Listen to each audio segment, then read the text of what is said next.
Hello സുഖല്ലേ? നാട്ടിൽ നിന്ന് വേറൊരുത്തരും കൂടി വന്നിന്. ഓന് കുറെ മുട്ടായാലും കൊണ്ടുവന്നിട്ടുണ്ട്. ഇത് തങ്ങൾ പറഞ്ഞ് പല്ലൊട്ടി തിന്നണ്ട, പല്ലിനൊട്ടുന്നു. അമ്മ ഉണ്ടാ ഇത് കണ്ടാ തിന്നാതിരിക്കുന്നത്. ഓനും കൊണ്ടുവന്നിന് ഇറച്ചിയും പത്തലല്ല. അപ്പൊ അതെല്ലാം ചൂടാക്കേണ്ട തിരക്കിലാന്ന് എല്ലാരും.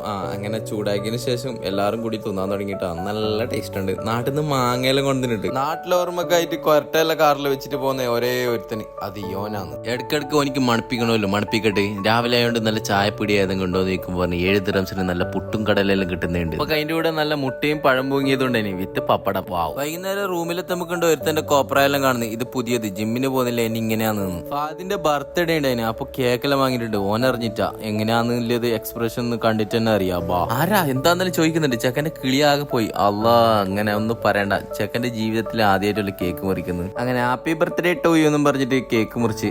ഇന്ന് എന്റെ ബെസ്സാന്ന് രാത്രിക്ക് എന്തെങ്കിലും ആക്കണ്ടേ. രണ്ടാള് നാട്ടിൽ നിന്ന് വന്നിട്ടുണ്ടായിന്. അപ്പൊ അവര് കൊണ്ടുവന്നിന് ഇറച്ചി. അപ്പൊ ഒന്ന് ഫ്രിഡ്ജിലുണ്ടായിന്. അപ്പൊ അതും നെയ്ച്ചോറും പരിപ്പറിയും വെക്കേണ്ട പ്ലാനില് അതെല്ലാം വെച്ചിട്ട് നല്ല പാലുണ്ട്. നാളേക്ക് കുറച്ച് മീനും പൊരിച്ച്. നെയ്ച്ചോറും പരിപ്പറിയും അത് വേറെ രസമല്ലേ. അതിൽ തിന്നിട്ട് നമ്മള് കിടന്നിട്ടാ. അപ്പൊ ഓക്കെ, ബൈ.